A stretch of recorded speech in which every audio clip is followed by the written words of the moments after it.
Mas Deus, na sua infinita sabedoria, Ele dividiu a humanidade em 4 temperamentos básicos. A maioria dos seres humanos tem um temperamento predominante e tem um que tem menos intensidade. Segundo o que a gente conhece pelo livro escrito, só houve um ser humano na face da terra, 100% homem, 100% Deus, que teve os 4 temperamentos de maneira equilibrada dentro de si.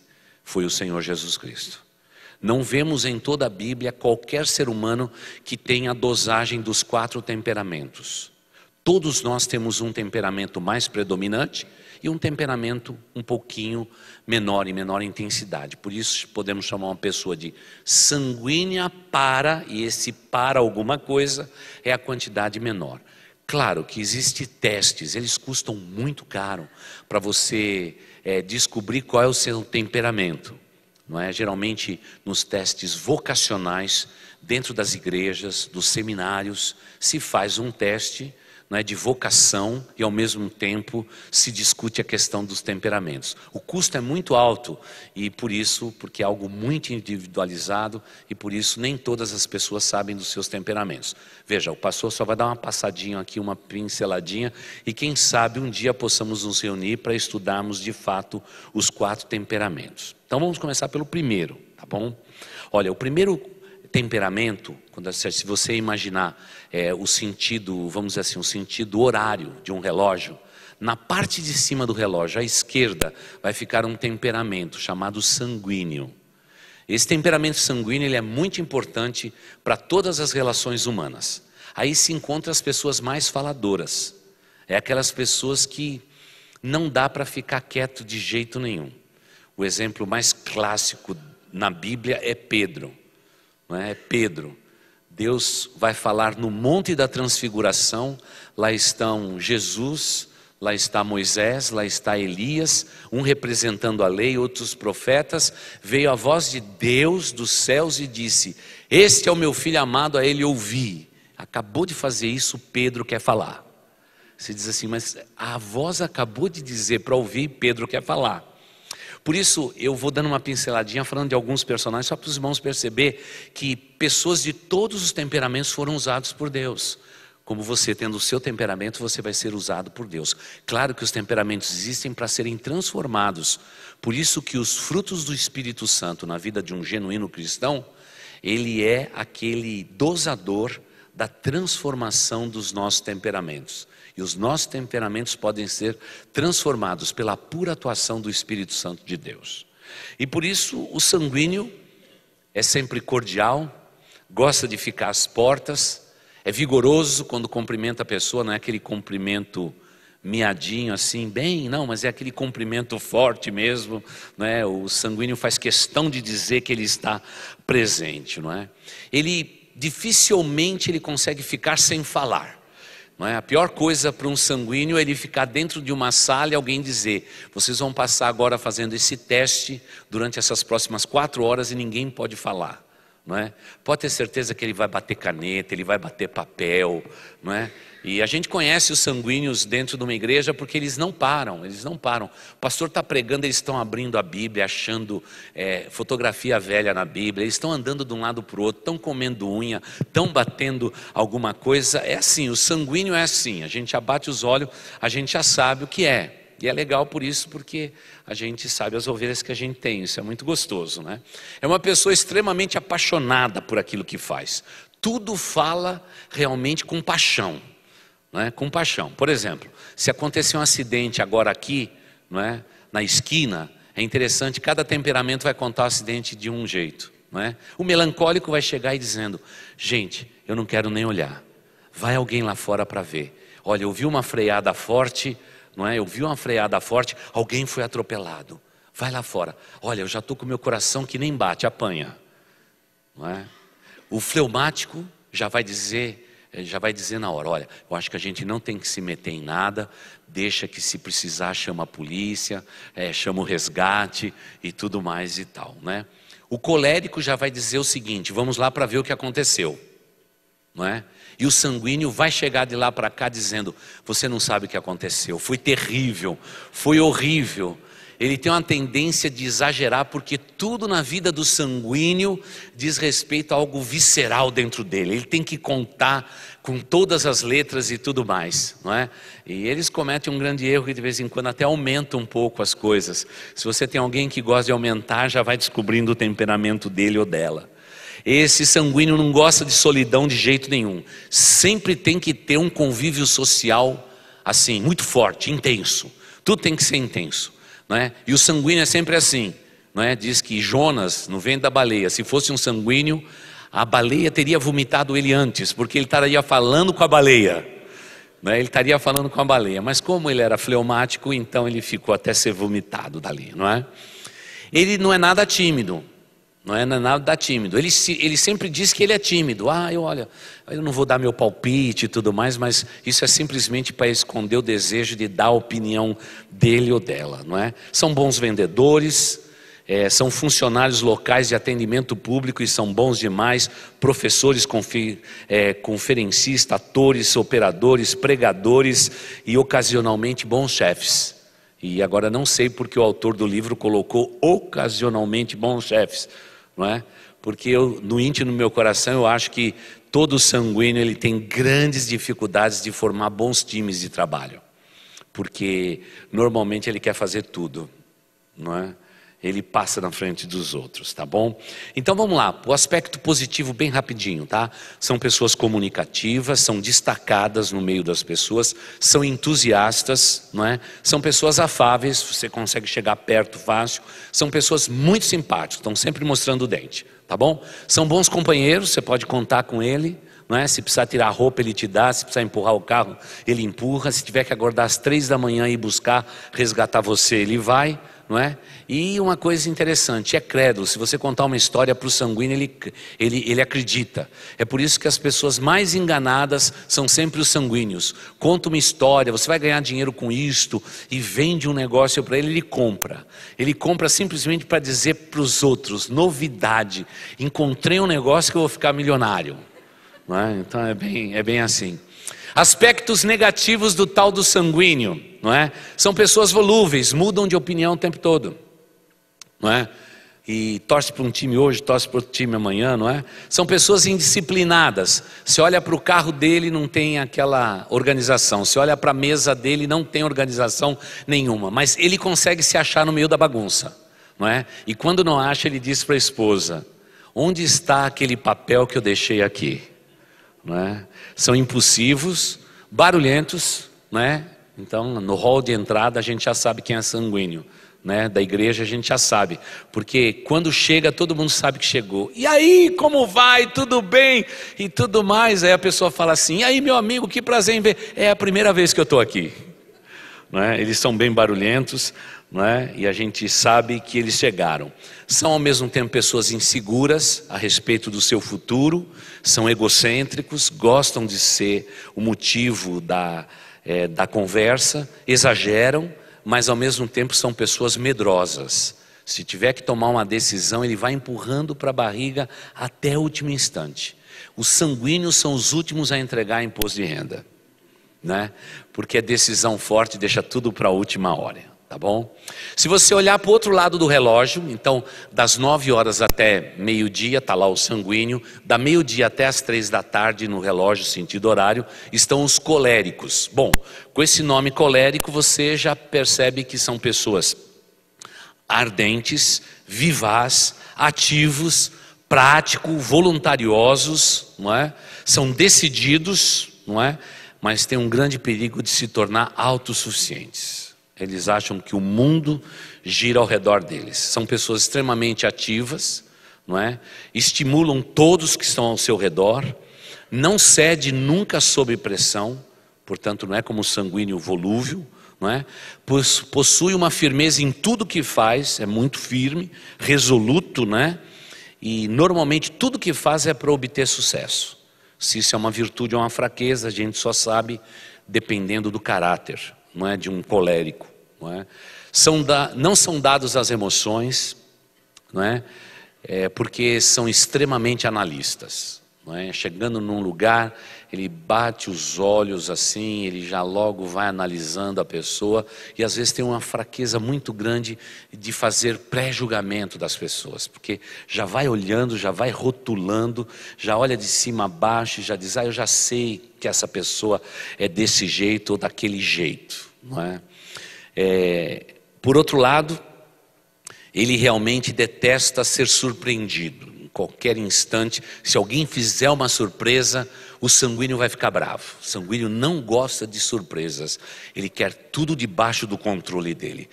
O colérico, desculpa. Ele tem que ter realmente isso como controle. E quando ele não consegue controlar as circunstâncias, o colérico fica um bocado aborrecido, não é? Todo mundo percebeu anos atrás aqui no Summit, não é? E todo mundo percebeu que quando nós pegamos o americano Bill Hybels, que é o grande chefe do trabalho de liderança no mundo, e nós introduzimos o pessoal da Cristolândia, os ex-dependentes da Cracolândia, naquele ano já tinham mais de 3.000 recuperados, nós colocamos aqui no palco das missões nossas batistas aqui no centro da cidade, nós colocamos 70 homens.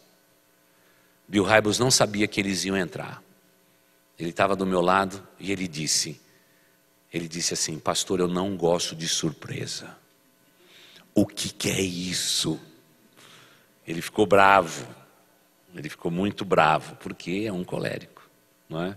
A turma percebeu que ele não ficou assim muito à vontade. Demorou um pouco de tempo para ele sorrir, cumprimentar o pessoal da Cristolândia que estava do lado dele, etc. Quando terminou a reunião, o pessoal mais observador, né, já veio perguntar, pastor, parece que ele não gostou, não é? Eu falei, é o temperamento dele, não é? Mas aqui na igreja dele, quem manda aqui sou eu e vai passar vergonha, não é? Como eles são muito analistas e não gostam de surpresas na trajetória, eles se tornam grandes líderes, porque eles sabem pedir e sabem exigir. Eles são grandes líderes, não é?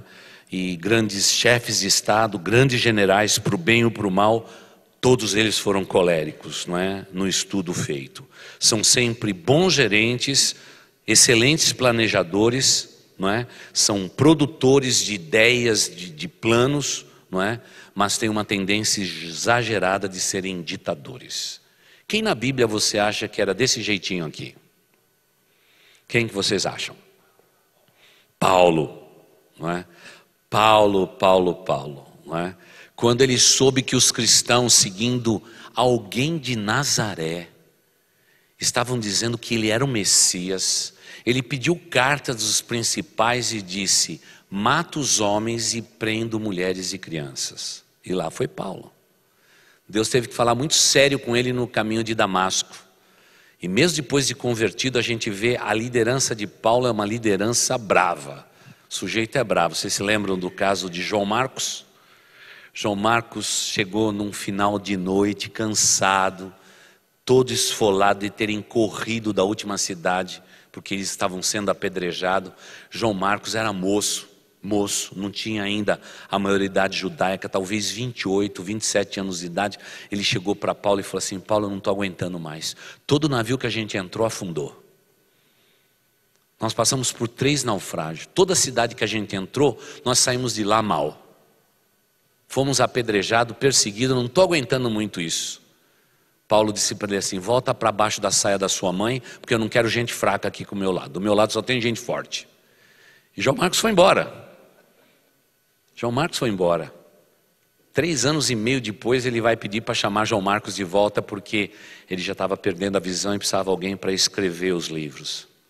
E diz que João Marcos era bom, mas ainda não dá o braço a torcer. E diz assim, mas traga também as capas e os rolos do livro para mim.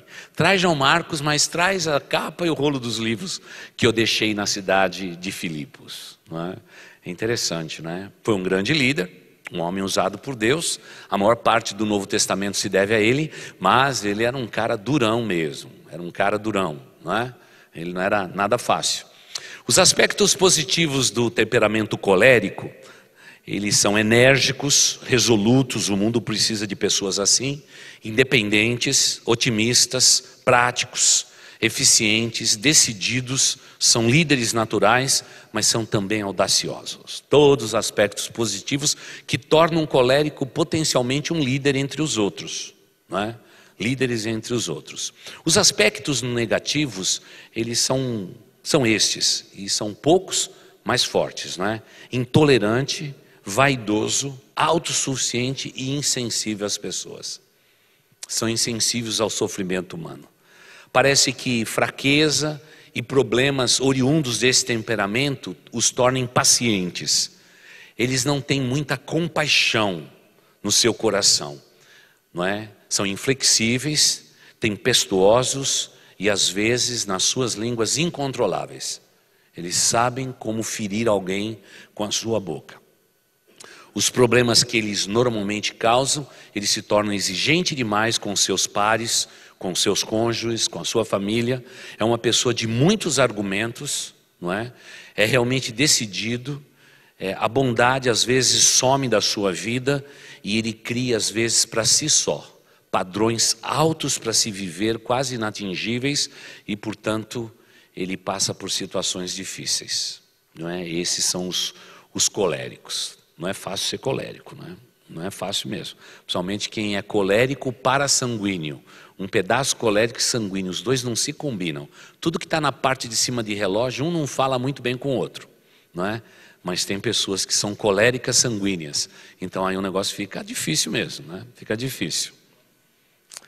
Terceiro temperamento, melancólico. Bom, com essa palavra melancólica você já percebe que é uma pessoa que analisa tudo, é abnegado, é bem dotado, extremamente perfeccionista, não é? Perfeição está lá no melancólico, não é? E isto faz admirar tudo que é arte. Não é? A maioria dos artistas que tem no mundo ama a arte, a música, o teatro, todos eles são melancólicos na sua essência, não é?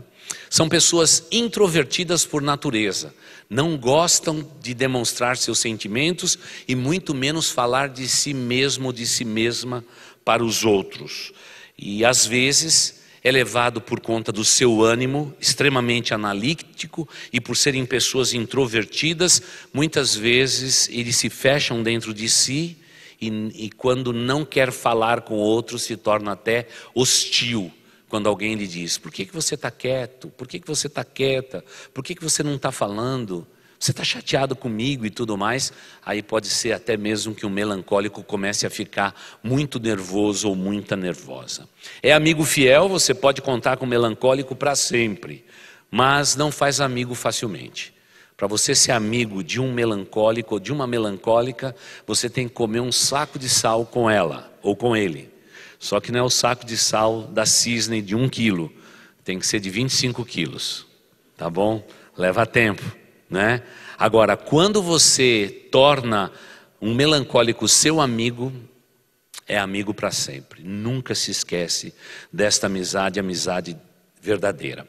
São pessoas por natureza desconfiada dos outros, são desconfiadas, têm a habilidade de analisar os perigos que envolvem a sua vida, sofre com facilidade a dor do outro, tem muitas vezes o seu sofrimento marcado por dias. E quando se recorda deles, descobre que foi uma história contada, às vezes há 10 dias atrás, que continua rondando a sua mente e ele se encontra triste, ou ela se encontra triste, sem saber porque está triste. Este é um melancólico, não é? Muitos dos grandes gênios do mundo, artistas, músicos, inventores, filósofos, educadores e grandes teóricos eram melancólicos. Podemos ver estas características em personagens também bíblicos. Moisés foi um melancólico, Elias foi um melancólico, Salomão foi um melancólico e de maneira exuberante João, o apóstolo, foi, entre outros, pessoas melancólicas. Os aspectos positivos são esses, são habilidosos, sabem fazer amizades, sabem liderar, são minuciosos, são sensíveis, perfeccionista, o que incomoda os outros 3 temperamentos, têm valores estéticos realçados, não é? São pessoas leais, mas acima de tudo pessoas dedicadas àquilo que eles fazem com muita dedicação.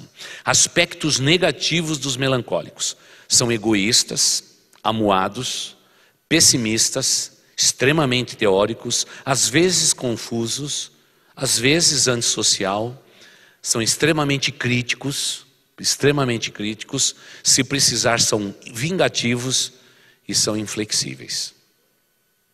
Né? São inflexíveis. Principalmente quando tem uma opinião, eles vão com a opinião até o fim. Parece que o maior problema causado pelos melancólicos, segundo os estudiosos, é que ela se torna uma pessoa crítica e ao mesmo tempo buscando amizade em excesso, porque tem uma necessidade muito grande de ser amada pelos outros. E ser amado pelos outros e ter palavras de afirmações se torna ao mesmo tempo uma fraqueza, porque é uma busca constante destas palavras de afirmação. Quando não as tem, se torna uma pessoa extremamente analítica, não é? E muitas vezes se torna uma fraqueza. Os problemas normalmente causados por um melancólico é que ele espera muito das pessoas. Quando você tem um amigo, um esposo ou uma esposa melancólica, ele espera muito de vocês. Então isso é uma coisa muito forte. Quando se dedicam à amizade, espera muito da amizade. Quando a amizade não vem daquela proporção, se torna muito frustrado ou muito frustrada, não é? Normalmente, não gosta de ser intrometido naquilo que faz. Se uma pessoa ficar muito tempo grudado nele ou nela, imediatamente já começa um sentimento de rejeição a esta pessoa, porque essa pessoa se sente sufocada pelos outros. Se existe um temperamento que você tem que dar um certo território, são os melancólicos, porque os melancólicos gostam de espaço. Eles não são espaçosos, mas gostam de espaço. Se você ficar muito em cima, não vai funcionar direito tudo isto. Por outro lado, essas pessoas, quando têm um ponto de vista, vão com ele até o fim, e evitam atrito a todo custo. São pessoas extremamente conciliadoras, mas não gostam de pessoas que se opõem às suas ideias. Tem restrição às pessoas que se opõem às suas ideias. Por último, o quarto temperamento. Então a gente coloca o melancólico aqui, nesse período das 6 da tarde até as 9. E agora vamos colocar das 3 da tarde até as 6 os fleumáticos. Tá, nesse sentido horário. Então o fleumático é o último a ser estudado. É uma pessoa calma, não é? Uma pessoa até certo ponto fria nas suas emoções, equilibrados, são pessoas equilibradas, não gostam de mostrar e expor as suas fraquezas, não gosta de estar em evidência de jeito nenhum e raramente explodem com raiva ou ódio. Estes são os fleumáticos. Mantém as suas emoções sempre sob controle porque não quer dar vexame, não é? É o único tipo de temperamento coerente, mas tem muito mais emoção do que demonstra. Dos fleumáticos, a semelhança dos melancólicos, você tem que arrancar deles o que eles pensam, porque voluntariamente eles não expõem a sua ideia, porque não gostam de aparecer. Por gostar do convívio social, não lhe faltam amigos, porque são amigos leais, gostam de estar perto das pessoas, e quando você encontra um amigo fleumático, lembre-se, é amigo para sempre também, não é? É simpático, tem um bom coração, não se envolve nas atividades alheias, é a pessoa que chega perto de você e fica sempre dizendo: olha, eu não quero incomodar, pastor, olha, eu não quero incomodar nunca, mas pastor, eu preciso dizer uma coisa para você. Não é? Ele vai chegando e já vai dizendo assim: olha, eu detesto vir aqui e tudo mais, eu não sei por que eu estou aqui, mas eu estou aqui, não é? Estes são os fleumáticos, não é? São conciliadores, pacificadores, não é? São bons diplomatas, administradores, professores técnicos e políticos. Eles são bons nisso.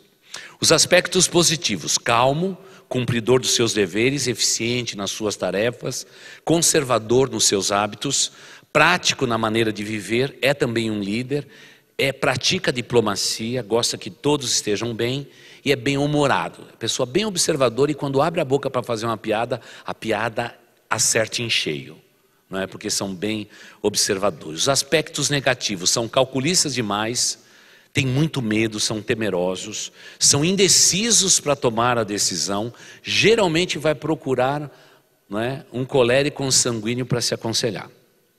não é? São contemplativos, gostam de observar as coisas, não é?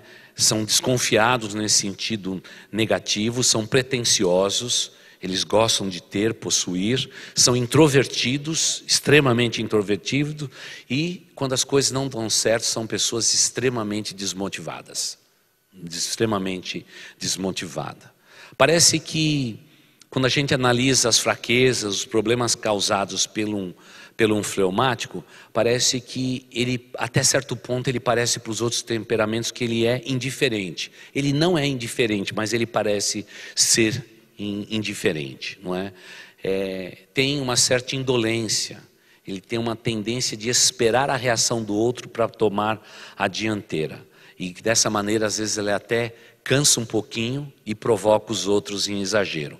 Se você tem alguém que é fleumático do seu lado, se ele quiser te provocar, ele vai te provocar, porque ele sabe exatamente onde dói. Problemas causados, geralmente guardam muitas mágoas em seus corações, não é? E normalmente provocam mágoas também com as suas piadas e com o seu senso de humor um pouquinho sarcástico, não é? E tem dificuldades em realizar tarefas muito complexas. Ele prefere realizar tarefas uma a uma até chegar à complexidade de uma grande tarefa, não é? A sua tarefa e cumprir tarefa é, acima de tudo, uma possibilidade a mais na vida desses fleumáticos, mas são pessoas grandemente realizadoras. Se a gente pudesse exemplificar, claro que a apostila é bem grande. Se qualquer um de vocês quiser a apostila, eu mando para vocês, tá bom? Só escreve para o e-mail do pastor, o pastor manda para você a apostilinha sobre o temperamento e você vai poder estudar e ler tudo isso, tá bom? Só manda e eu mando para você, tá? Então vamos dizer o seguinte, vamos dizer, por exemplo, hoje lá em cima, na nossa jantinha vai ter uma sopa de ervilha muito gostosa, vai ter também, o que mais? O que vai ter mais? Lá vai ter um capelete, né, com molho muito gostoso, porque enquanto casais sempre tem uma jantinha, tem arroz doce e ainda estão providenciando alguma coisa bem gostosa de chocolate para todos vocês. Estavam somando quantos tinham aqui para preparar. Então não saia daqui, suba até a cantina, porque todos os encontros de casais nós temos uma jantinha preparada, tá bom? E depois a gente coloca um policial com um revólver para recolher a oferta. Mas, por exemplo, vamos dizer o seguinte, se lá na cantina você precisa de pessoas de que temperamento para fazer a jantinha de hoje? Se você fosse escolher um dos temperamentos, qual que você escolheria? O sanguíneo, pode ter certeza que tem sanguíneo, porque para sair, comprar e fazer, e numa noite rapidinho decidir fazer, é um sanguíneo que está lá. Por outro lado, para sair não é uma sopa gostosa ali, provavelmente tenha fleumáticos lá. Porque fleumático é aquele que gosta de dosar todas as coisas no tempo certo, é bem higiênico, gosta das coisas bem limpinhas, e você pode entrar lá que é tudo limpíssimo lá, não é? Tanto é que hoje a turma passou limpando a cantina inteira para que a refeição pudesse ser feita, porque fleumáticos iam estar lá. Raramente você vai encontrar um colérico lá. Colérico chega para comer. Chega para comer. Agora, o sanguíneo, ele vai recolher o dinheiro, vai entregar refrigerante, vai perguntar se você precisa de alguma coisa. Vai ser uma beleza ali. Você vai logo descobrir quem é quem nessa história. O melancólico, entendeu? Não vai ser o primeiro a subir, porque não tem coragem de chegar em primeiro lugar, para dar ideia para alguém que está faminto ou faminta. Vai esperar alguém subir, e quando alguém tomar a iniciativa, ele cola junto e vai atrás. Se uma igreja, no exemplo mais clássico que eu uso, se essa igreja hoje estivesse pegando fogo, não é? um incêndio pegando fogo, não é? O primeiro a gritar ia ser um sanguíneo: fogo, fogo, fogo, fogo, fogo, fogo. E diz assim: mas pega água, pega água, pega água. Ele diz: fogo, fogo, fogo, fogo e tal. O melancólico já ia sair para o hall da entrada da igreja chorando e dizendo: está pegando fogo na igreja, alguém tem que fazer alguma coisa, não é? E você viria aqui apagando fogo o colérico e o fleumático. Eles é que tomariam ação. não é? O colérico ia puxar as mangueiras e apagar o fogo. E o fleumático já ia recolher as cadeiras porque não quer ter prejuízo. Não é? Então é bem nítido, então é fácil a igreja pegando fogo você distinguir realmente os temperamentos, porque os temperamentos eles são assim. E Deus, para equilibrar o mundo, Ele faz isto. Agora lembre o seguinte, no seu casamento os opostos se atraíram e vieram consigo cargas diferentes dos temperamentos. E o ponto de atrito de vocês provavelmente seja naquilo que vocês mais se pareçam. Ali é que está o maior atrito. Ponto que vocês se parecem mais é o ponto de maior atrito, e a gente já está cansado de aconselhar a respeito disto, não é? Agora, todos nós temos os nossos temperamentos e todos eles podem ser mudados ao longo do tempo. O Espírito Santo de Deus pode fazer isto. A vida de um casal, um pode mudar o outro. E a tendência natural é que quanto mais tempo vocês passarem casados, vocês vão ficar mais parecidos no temperamento de vocês. Tanto é que se você pegar os casais mais veteranos desse grupo, vocês vão descobrir que até fisicamente eles se parecem. Eles andam no mesmo ritmo. É interessante isso, não é? Dias atrás eu fui no supermercado e vi um casal bem veterano fazendo compra. Eles não perceberam, mas o ritmo deles andando pelo corredor eram idênticos. Não é? Quando um olhava para um lado, outro olhava para o outro, colocava uma coisinha aqui, colocava uma coisa ali, virava para o seu cônjuge e dizia assim, vamos levar isso? Tem em casa? Não tem? Aí eu já comecei a perceber, né? Porque é sempre assim, o fleumático nunca sabe o que tem em casa, né? Nunca sabe o que tem, não é? E o colérico sabe o que tem, diz, não meu amor, nós compramos agora, tem lá sim, eu vi lá 4 vidros lá de óleo, não precisa se preocupar. E ela disse assim, tem também azeite? Ele falou, tem meu amor, já compramos no último supermercado, não é? Então estava ali um colérico e um fleumático fazendo compra. Ao longo dos anos eles ficaram parecidos um com o outro, porque o convívio reproduz tudo isto. Então, mesmo tendo temperamentos diferentes, Deus nos une em amor, para que a gente possa construir uma família e abençoá-los.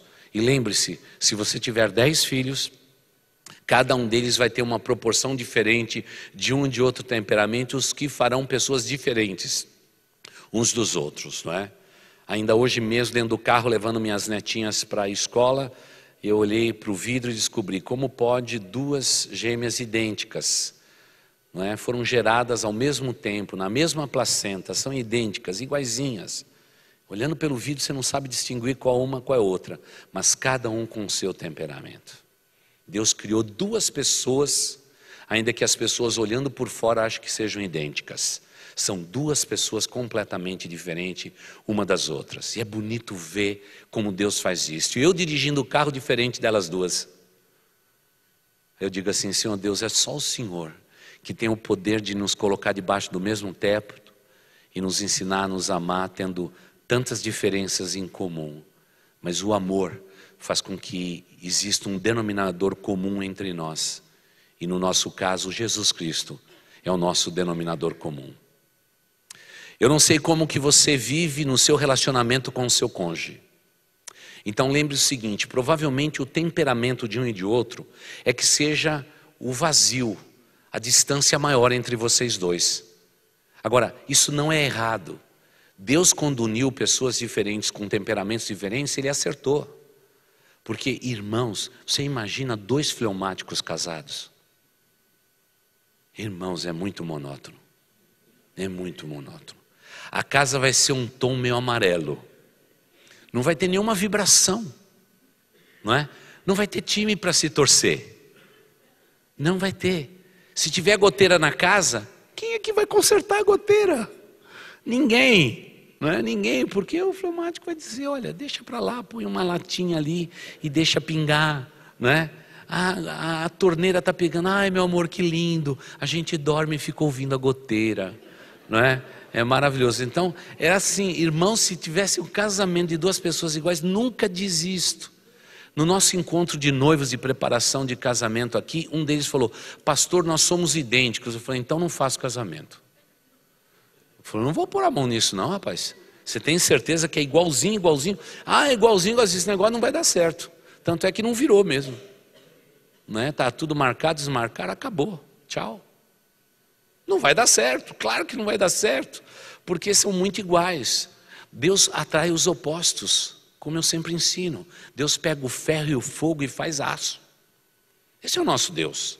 Quando Ele cimenta a gente, Ele sabe o que está fazendo. Quando adiciono água no cimento, vai virar rocha. Deus pega pessoas diferentes e une dentro do casamento. Agora lembre-se, isso não pode ser o motivo para separar vocês dois. Tem que ser o motivo que una vocês dois. Porque a gente tem que olhar quais são as virtudes, quais são os pontos fracos. E vocês abrir o jogo um para o outro. Essa é uma conversa que ninguém quer ter. Olha, minha irmã, se você acha que discutir a relação é complicado, eu quero dizer, discutir temperamento é pior. Porque no temperamento é assim, você pega a lista e diz assim: meu marido, você é um fleumático, você é um colérico, você é um sanguíneo, não é? Então, você é um colérico, sei lá, o que você vai falar do seu marido, não é? E olha, os pontos positivos são estes, e nisso você é lindo. Mas tem o lado negativo aqui que o pastor falou, que olha, só Jesus na causa. É difícil discutir isto.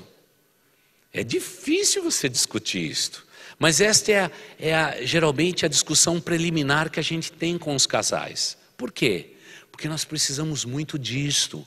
Nós precisamos ser bem abertos em discutir aquilo que talvez nos faça diferentes um do outro.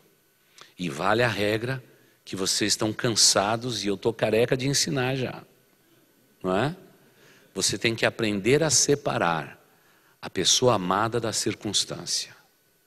Se você embolar tudo, vai ter briga, vai ter separação. Porque eu sempre tenho que separar a pessoa amada da circunstância. Se eu não fizer isso, vai ser uma tragédia meu casamento. Porque veja só, eu estou tratando com uma pessoa que tem um temperamento diferente, tem as suas virtudes, tem as suas limitações. Eu tenho que conviver, não é, com sabedoria dentro do casamento para saber o ponto, não é, de limitação de um e de outro. Nós tivemos em Walmart uma experiência muito interessante. Uma igreja dos Estados Unidos nos convidou para um retiro de casais. Nós fomos. Foi bem legal. E eles decidiram se reunir num hotel enorme, na frente, na praia, lá em Daytona Beach, na Flórida. E nós fomos para lá. E curiosamente, quando eu cheguei naquele lugar, eu achei maravilhoso, sabe, como que é brasileiro. Já gosto de praia, já gosto de sol, já gosto de tudo, né? Então, eu achei tudo aquilo maravilhoso, né? Já tinha estado lá várias vezes, então tá tudo certo para mim. Mas aí, na hora de começar a preleção, eu fiz a seguinte pergunta: quantos de vocês gostam de praia?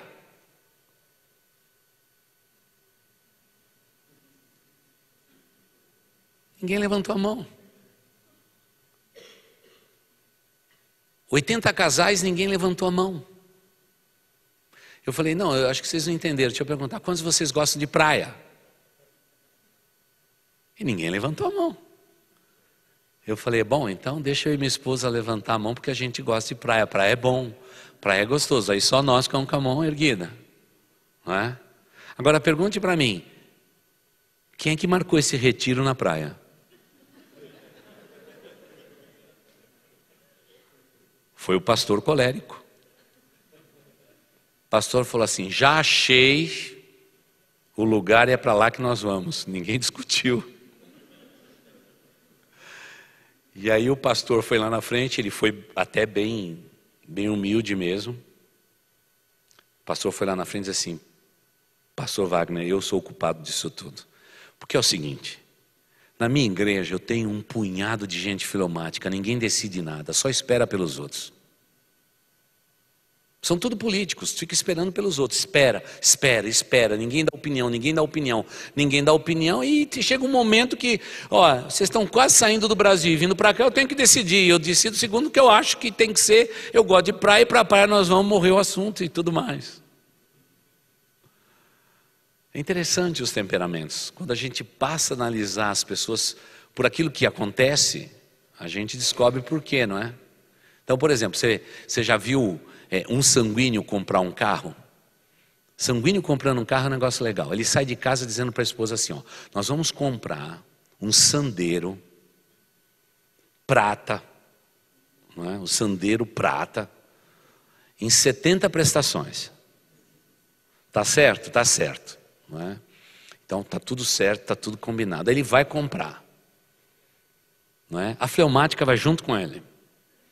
E quando ela chega lá, ela só diz isto. Só fala assim, mas esse carro parece um pouco pequeno, não é? Na mesma hora o sanguíneo entra lá e compra um carro grande. Ele compra o carro grande. Porque a pessoa amada disse, ele disse assim, eu vou dar um jeito de pagar esse negócio. Por quê? Não é? Por isso nunca peça no Natal, não é, para um sanguíneo comprar melancia.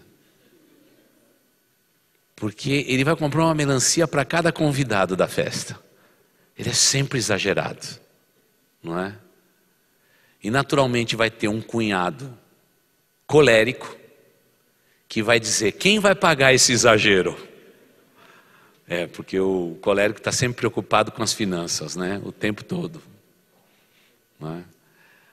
O melancólico vai ficar quieto, vai para a cozinha, vai dar uma risadinha de cantinho de lábio e vai dizer assim, eu acho que ele exagerou, né? Acho que exagerou, não é?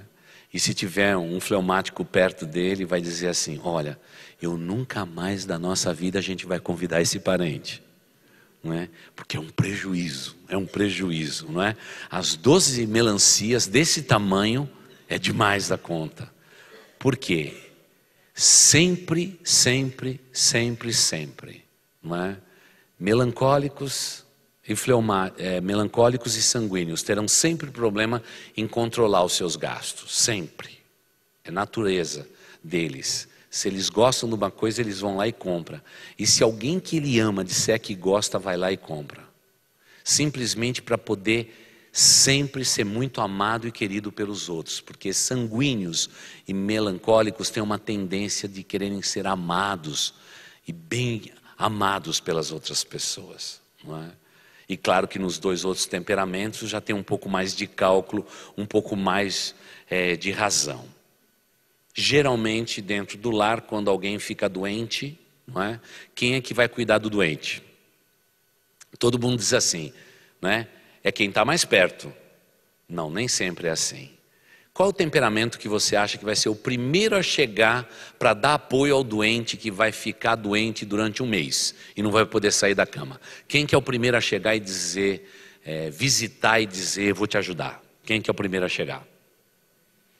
Sanguíneo. Mas ele visita só um dia. Não, eu vou te ajudar, o que você precisar, pode contar comigo. Para o dia, para a vida e para a morte, pode contar comigo. Olha, eu já fiz um curso de primeiro socorro, eu sou da parte da CIPA, você pode contar comigo, etc. Tal. É aquela visita. O colérico vai chegar e vai dizer assim, por que você não tem um plano de saúde que tem home care? Esse é o colérico. Não é o colérico. Olha, nem me chama para cuidar de doente, que se eu for fazer isso, eu não dou certo. Não gosto de ninguém doente perto de mim. Não é? Claro que o pastor está exagerando para ilustrar, não é? E aí vai sobrar para o fleumático, não é? E para o melancólico cuidar. A turma que está na parte debaixo da linha do Equador, é esses que vão cuidar e vão ser excelentes no cuidado. Excelentes no cuidado, não é? Mas a turma de cima, um é falador e não faz, e o outro pede home care. Não é? Por exemplo, educação de filhos. Educação de filhos. Quem é o mais preocupado em que os filhos vão bem na escola? E tem que ir bem em todas as matérias. Quem é que quer isso tudo? Colérico. O menino tem que ser bom em tudo, coitado. Tem que ser bom em tudo. Tem que ser bom em matemática, inglês, português, corte e costura, balé. Tem que ser bom em tudo que faz. Porque é o seguinte, eu não tive oportunidade, mas você está tendo. Eu estou trabalhando duro para te dar a condição para você fazer isto, não é? Por favor, não deixe um pai colérico corrigir a lição do filho. Porque vai dar briga. Vai dar briga. Bom, já te expliquei uma vez aqui, que negócio é esse? Você não percebeu que 15 mais 15 é igual a 30? Não é possível, você puxou tua mãe. Não é? Não vai dar certo. Não vai dar certo. Sanguíneo. O sanguíneo é um barato, o sanguíneo é um barato. Ah, filhinho, você é o mais inteligente daquela sala. Você está com dificuldadezinha assim. Ah, mas não tem importância. Eu vou te dar uma mãozinha e tudo mais. Eu vou fazer até a tua letra. Faz uma letra tremida e coloca lá. Mãe sanguínea e pai sanguíneo faz os filhos passar por tabela. O que importa para ela é que passe de ano. Se a escola ficou difícil, muda de escola. Muda de escola, meu filho vai passar, não vai ter repetência e tudo mais, não é?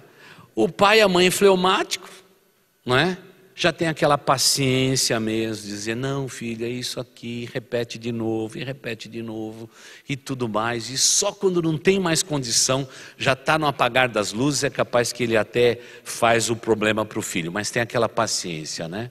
A mãe melancólica, o pai melancólico, vai doar a alma para que o filho e a filha termine aquilo tudo.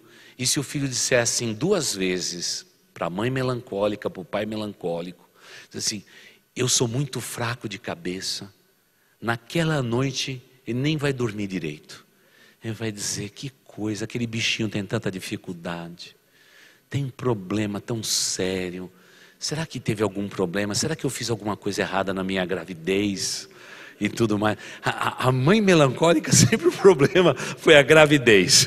E eu digo assim, para com isso, mulher, para com isso, que deixa a criança ser criança, deixa ir mal, deixa tirar um 0, isso aí ninguém morre por isso não, ninguém morre por isso não.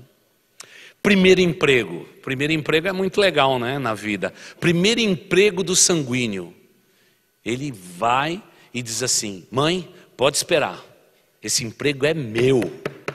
Não é? E ainda ele sempre tem fé no coração, assim, Deus já me deu esse emprego, Deus já me deu, já sai que nem um tiro para ganhar um emprego, não é? Se chegar lá no entrevistador e dizer assim, eu estou precisando de uma pessoa que faça isso, eu faço. Eu estou precisando de uma pessoa que também faça isso, eu faço. Eu faço. Eu entrevistei aqui um pedreiro sanguíneo, eu perguntei para ele quantos tijolos ele assentava sem nível e prumo. Ele falou uns 15. Ele estava precisando trabalhar. Eu falei, então você está de lado, meu filho, porque, olha, é o seguinte, não tem nenhum bom pedreiro que assente sem um prumo e um nível, um tijolo sequer. Mas sanguíneos são assim, a gente sabe se relacionar com ele. Vamos pegar, por exemplo, o fleumático indo lá. Primeiro, passa mal. O fleumático já começa a ter desarranjo intestinal e tudo mais, já começa a suar. Né? Já começa a suar, já começa a passar mal, só porque amanhã tem entrevista, não é? E cada vez que entra agora na internet, e o fleumático sabe assim, olha, o setor de RH dessa empresa é um dos mais rigorosos, e diz, já não vai dar certo esse negócio, já não vai dar certo, o RH é o mais difícil do mundo, mãe, eu nem sei se eu vou. Eu nem sei se eu vou, mãe, porque é muito difícil. Aquilo lá me disseram que é uma selva terrível, alguém pode me devorar e tudo mais, não é? Melancólico só arruma emprego por indicação. Tem que ter QI, tem que indica mesmo, né?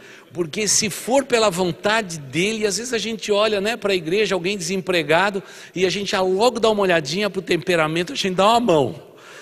Porque não tem jeito, porque não está nele, né, num melancólico disser, olha, eu vou arrumar um emprego de artista, porque ele nunca se considera um artista, e tem grande capacidade, tem um valor imenso.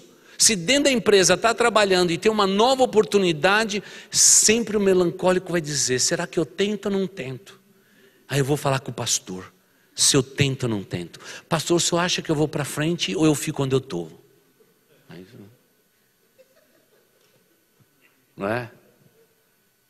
Aí a gente já tem vontade de pegar pelo pescoço e fazer o que a Bíblia manda, que a gente amassemos uns aos outros. A gente só troca o assento, fica legal, amassemos uns aos outros. E tudo. Vai para frente, mulher, vai para frente, mulher. Agora, o mais legal de tudo é o colérico que anda a achar emprego, né? Colérico que anda achar emprego é um negócio incrível. Antes dele chegar, ele já analisou a empresa, ele sabe a história da empresa, ele tem tudo na ponta da boca dele. Ele não chega desarmado de jeito nenhum, ele já chega pronto. Ele já sabe o nome do entrevistador, quem é o chefe, quem é o dono da companhia e tudo mais e tal. Se o entrevistador, né, com toda a psicologia de RH, se for um pouquinho fraco, eles trocam de lugar. Porque já chega lá para liderar. Ele só afina um pouquinho na sua pretensão quando normalmente encontra uma pessoa que diz o seguinte: nós temos muitos candidatos, você é um deles. Porque ele tinha certeza que ele ia ser único. E é nesse momento que o colérico entrega os pontos. Porque naquele momento ele diz: tem pessoas criteriando. E quem faz os critérios da minha vida sou eu. E aí as coisas pegam. Vão ficar todos desempregados? Não, porque no mercado de trabalho tem lugar para todos eles. E os bons entrevistadores sabem o que é temperamento. Quando você chega ali, é fácil de ver. Um sanguíneo tem que ter coisa na mão, desde criancinha. Né? Às vezes diz assim: ai pastor, tem uma criança que não larga um brinquedo da mão. A gente já sabe o temperamento. Não é? A gente já sabe o temperamento. Olha, pastor, ele tem um brinquedo na mão e come o brinquedo. A gente já sabe o temperamento. É fácil distinguir, não é? Mas hoje, principalmente a técnica de você analisar a pessoa dando a entrevista, a postura dela, é ali que já está garantido quase todas as entrevistas de emprego. E a gente agradece a Deus que aqui na nossa juventude a gente traz o pessoal que entrevista para ensinar os nossos jovens a se preparar para as entrevistas. E é por isso que eles conseguem emprego bem fácil. Porque a igreja também prepara eles para o trabalho. E é muito gostoso ver. Não é? E a gente faz as simulações no palco do salão Ômega ali. É muito gostoso ver a maneira com que eles se portam. O jeito de fazer. Porque é isso que eles estão procurando. Eles procuram líderes. Pessoas que vão começar fazendo um trabalho diminuto, mas eles têm planos para que essa pessoa ascenda dentro da empresa. E assim por diante. E é nesse mar de divisão de águas é que a gente coloca o temperamento. Claro que eu não vou conseguir dizer qual é o teu temperamento. Talvez você lendo a apostila, você não consiga entender claramente qual seja o seu temperamento. Talvez eu dizendo das virtudes e dos defeitos, você diz: pastor, acho que eu tenho uns 4. Não é? Eu tenho uns 4 temperamentos, não é? Não. Nós temos sempre a proeminência de um temperamento e em menor intensidade o outro. Não é? Em alguns casos, existe até a possibilidade de um terceiro temperamento. Mas isso é muito diminuto na nossa sociedade. Mas pastor, por que o pastor está dizendo tudo isso? Eu estou dizendo tudo isso porque o nosso maior desejo nos encontros de casais é fazer com que o seu casamento seja um casamento que funcione. O casamento diante de Deus tem que funcionar. E um casamento que funciona não é aquele que só tem longevidade, mas é aquele que tem qualidade. E nós estamos mais preocupados com a qualidade do relacionamento de vocês dois do que com o tempo que vocês estão juntos. O tempo que vocês estão juntos diz muita coisa para nós, mas a qualidade de vida que vocês têm é mais importante para nós na igreja. Porque o nosso mestre veio para nos dar vida, e vida em abundância. A palavra abundância naquele texto grego significa quantidade e qualidade. É esse tipo de vida que Jesus Cristo veio dar. Tendo como princípio da igreja que Jesus Cristo nos ensinou a lidar com o pecado e a realidade do pecado, a confessarmos os nossos pecados e tratarmos com os nossos pecados, o nível de vida de um casal, a nível de relacionamento, tem que ser muito melhor do que as pessoas que não têm Deus e não conhecem a Deus. Por quê? Existe a palavra perdão, amor, bondade, longanimidade, tudo aquilo que é fruto do Espírito Santo de Deus tem que estar impregnado no nosso coração e na nossa vida. E é por isso que é muito mais fácil a minha tarefa de falar a casais do que, quem sabe, um sociólogo ou até um psicólogo falar. Porque eu sei que com a ajuda do Espírito Santo nós podemos. O psicólogo só vai poder dizer, se você der ordens para o seu cérebro, para você reagir assim diante de determinadas circunstâncias, você vai ser bem-sucedido. Eu sei que um casal cristão é muito mais bem-sucedido e muito mais feliz.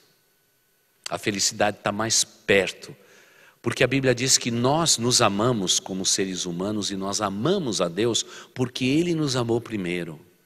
Ninguém pode dar o que não tem.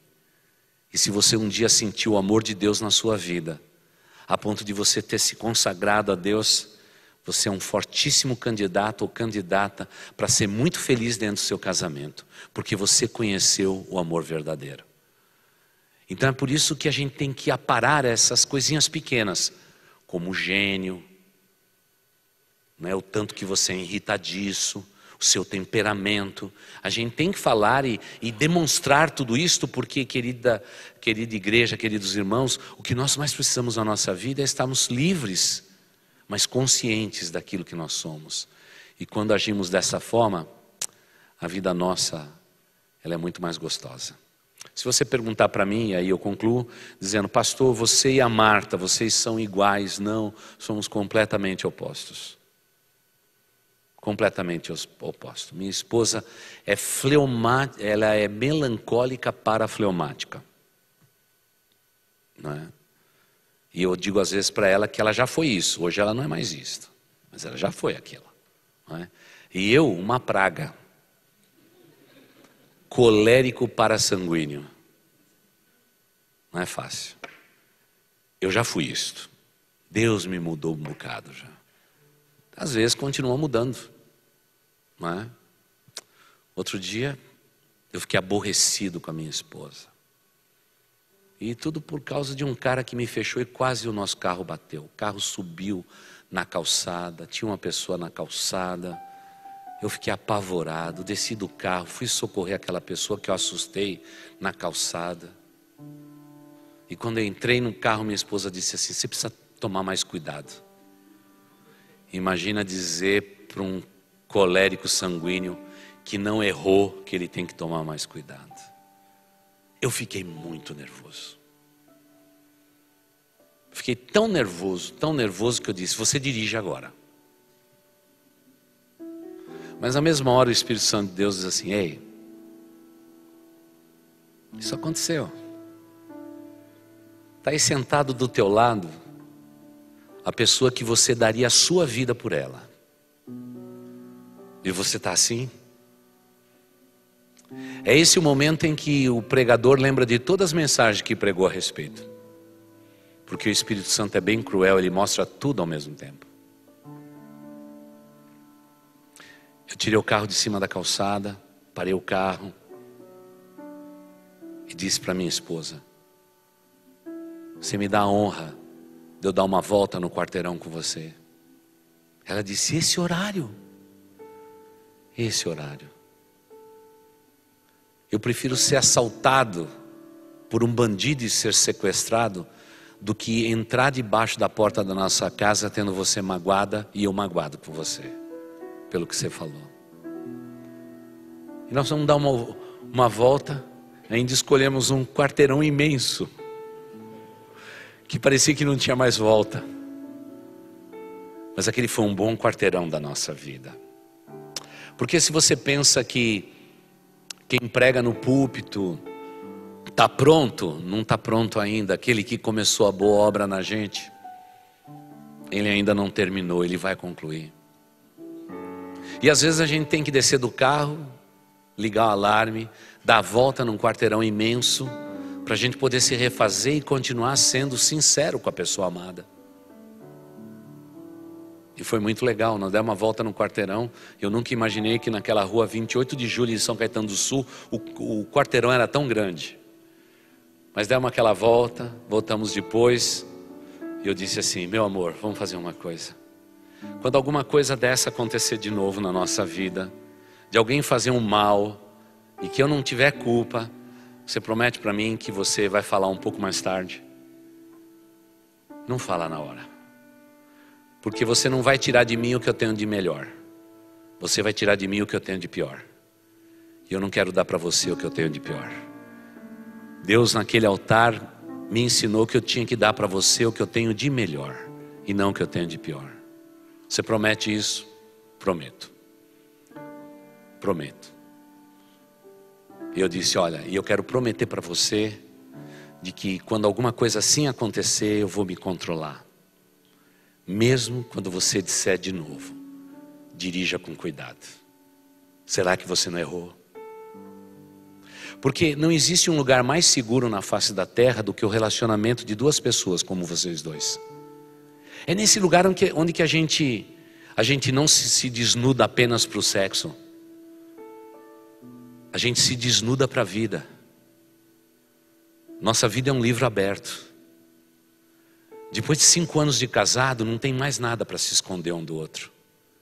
A gente consegue imitar e esconder nos primeiros 5 anos, mas depois do 5º ano, não tem como mais evitar. Cada um é o que é. E talvez seja nesse momento em que entender o temperamento um do outro nos ajude.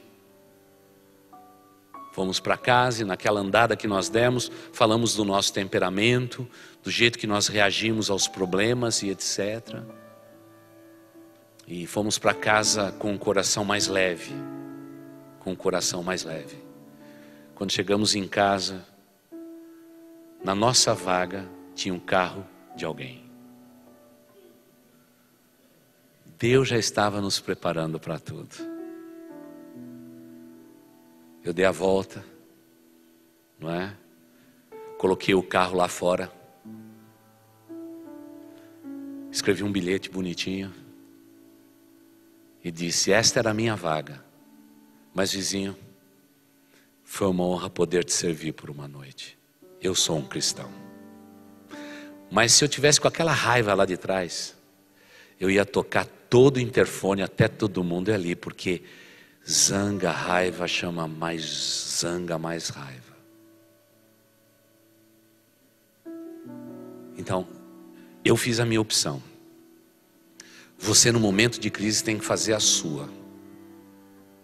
Mas por favor, lembre-se que em qualquer circunstância, você é um cristão. E isso tem que falar mais alto do que até mesmo o seu temperamento. Porque o Espírito Santo de Deus foi nos dado para que os nossos temperamentos fossem transformados. As nossas virtudes maximizadas. As nossas limitações minimizadas. É para isso que o Espírito Santo foi dado. E eu gosto muito de um amigo nosso da Bíblia, Pedro, sanguíneo, queria ser o primeiro.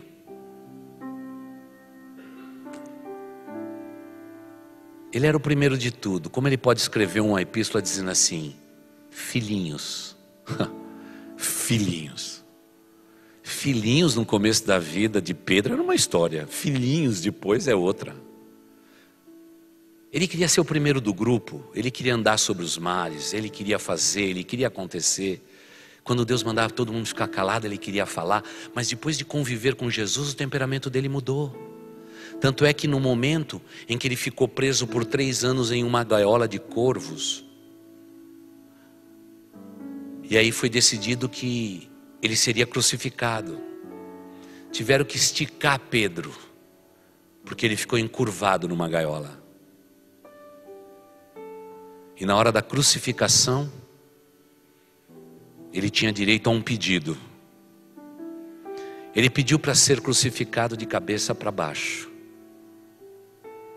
porque ele não era digno de se parecer com Jesus Cristo. O Pedro das redes queria, na verdade, ter uma cruz maior do que a Cristo, porque se precisasse morrer por Cristo, ele morreria. Mas agora, depois que o Espírito Santo tratou Pedro, ele diz, a glória é de Jesus. Eu não sou digno de ser crucificado como o meu mestre foi. Eu tenho um pedido a fazer, por favor, me crucifiquem de cabeça para baixo. E assim Pedro foi crucificado. Morreu rapidamente e conseguiu dizer como um bom sanguíneo que Deus perdoasse o pecado de todos os que o matavam naquele instante. São Moisés que Deus diz: fale a pedra, e ele pega a vara e bate com raiva na pedra. Mas é o mesmo Moisés que Deus diz: olhe para além do rio Jordão, você não vai entrar naquele lugar, você vai ficar aqui nesse lugar. E ele diz: cumpre-se em mim a tua vontade. Paulo, colérico, que quando foi preso como romano, disse: opa, romano não pode ser preso, e vocês me prenderam sem nenhuma acusação, eu quero falar com o imperador. E todo romano tinha direito de falar com o imperador. Paulo via nisso uma estratégia de evangelizar todos os guardas de Roma, toda a guarda pretoriana. Mas quando ele já está cego, escrevendo com letras grandes, ele vai dizer o que um colérico não teria condição de dizer: combati um bom combate, acabei a carreira e guardei a fé. Colérico nunca escolheria essa lápide para ele, porque o colérico nunca morre, ele dorme. Mas a gente tem uma mulher chamada Maria, que mesmo assombrada pelo fato dela conceber pelo Espírito Santo, ela faz um cântico, canta uma poesia como uma verdadeira artista e diz: cumpre-se em mim a minha vontade. Mas quando o seu filho está morrendo naquela cruz, a mulher que não gostava de sangue, não gostava de cuidar de gente talvez doente, ela ficou até o fim e ouviu do seu filho naquela cruz: mulher, mulher virtuosa, eu sou o teu primogênito. Caberia, segundo a lei, a você ir para a porta dessa cidade e pedir esmola para sempre, porque desamparada você ficou, porque o teu primogênito morreu, e nenhum dos seus filhos tem o dever de cuidar de você, segundo a tradição judaica. Mas eu providenciei o mais moço do meu grupo, João, o apóstolo, para a partir de agora ser o teu filho. Filho, eis aí a tua mãe, porque eu não posso subir aos céus se esquecendo de uma mulher que suplantou todos os seus limites. Mulher virtuosa, eis aí o teu filho. E a Bíblia diz que naquele mesmo instante, Maria recebeu ele como filho e João recebeu Maria como sua mãe. A história é incrível, é a dança dos temperamentos. Uma vez cru, como viemos ao mundo, e depois tratado pelo poderoso Espírito de Deus. É por isso que eu vou continuar pregando enquanto eu viver, porque eu acredito que pessoas podem ser transformadas nos seus temperamentos. E é gostoso saber que Deus está colocando um batalhão de pessoas sentadas nessas cadeiras ao domingo, para que elas sejam lúcidas, inteligentes, que nunca sejam manipuladas nas suas mentes, sejam pessoas livres e conscientes, e que vejam realçado ao longo dos anos o tratamento que Deus vai dar ao nosso temperamento, para que no final de tudo sejamos pessoas melhores do que já fomos. E pode ter certeza que você vai sair por aquelas portas para a nossa jantinha melhor do que você entrou, por uma razão muito simples: o mesmo Espírito que moveu o coração desses homens que foram transformados é o Espírito que habita em você. É o mesmo Deus que pode operar todas as transformações. Por isso não existe caso perdido na igreja de Jesus. Pode ter cometido o erro que for, uma porçãozinha do sangue do Cordeiro transforma tudo. E louvado seja o nosso Deus, irmãos. Esse aqui é o nosso laboratório. Igreja, vamos deixar Deus trabalhar na nossa alma e no nosso coração. Vamos a cada domingo chegar aqui e dizer: Deus, fala ao meu coração, muda, para as arestas, abre caminho, abre a minha visão, porque é para isso que nós estamos aqui. E aí você vai dizer com certeza: o meu temperamento está sendo transformado, eu sou hoje uma pessoa melhor do que eu fui no passado. Eu não quero mais ser o mesmo. Eu quero ser uma pessoa melhor a cada dia. E que tudo seja uma verdade na vida de vocês. Vamos orar. Querido Deus, falar da gente é algo muito difícil. Falar dos nossos temperamentos é mais difícil ainda. E Senhor, falar das virtudes dos nossos temperamentos até que é fácil. Mas os defeitos, esses a gente não quer nem nomear. Mas na beleza da Tua criação, na nuances de cores e possibilidades, o Senhor nos criou desta forma. Nós somos o que somos. Nosso temperamento já está lá, como se fosse um DNA, impregnado desde o ventre da nossa mãe. Claro, quando não tínhamos juízos da causa de Deus, achávamos que vivíamos por viver. Mas depois que encontramos a Jesus, sabemos que tudo o que está dentro de nós foi bem planejado. Porque até mesmo quando nós estávamos ainda informes no ventre das nossas mães, o Senhor esquadrinhou os seus propósitos em nós. E todos nós nascemos com um propósito. Pai de amor, que possamos aprender como pessoas adultas, casadas, tendo filhos, alguns de nós até com o privilégio de termos os nossos netos. Pai de amor, que sejamos pessoas melhores, que as nossas limitações sejam diminuídas, que com toda a sabedoria possamos realçar as virtudes do nosso temperamento, para vivermos a vida, para vivermos a vida a dois, para vivermos a vida em família, para vivermos a vida na sociedade, para vivermos também dentro de uma igreja. Ó Deus, nos dê estas condições e nos abençoe. Por nós mesmos não haveria transformação, mas desde o dia que entregamos a nossa vida a Cristo e o Teu Espírito Santo veio morar em nós, um novo e vivo relacionamento ficou estabelecido. E neste relacionamento, ó Deus, o Senhor fala ao nosso coração e a gente muda.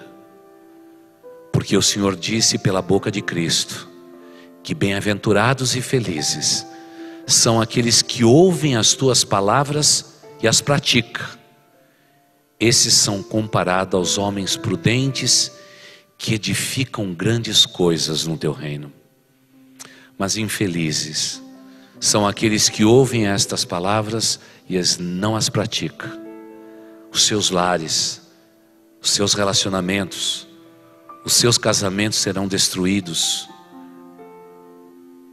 Ó Deus, nos ensine a construir sobre a rocha que é Cristo Jesus. E que Teu Espírito Santo esteja sempre arejando as nossas mentes, para que possamos ser hoje pessoas melhores do que fomos ontem e sucessivamente até o dia de Cristo. Abençoa, Deus, cada casamento, cada relacionamento que o Senhor pontuou com a Tua vontade, e abençoe cada um destes meus irmãos, pois eu faço esta oração no nome de Jesus. Amém.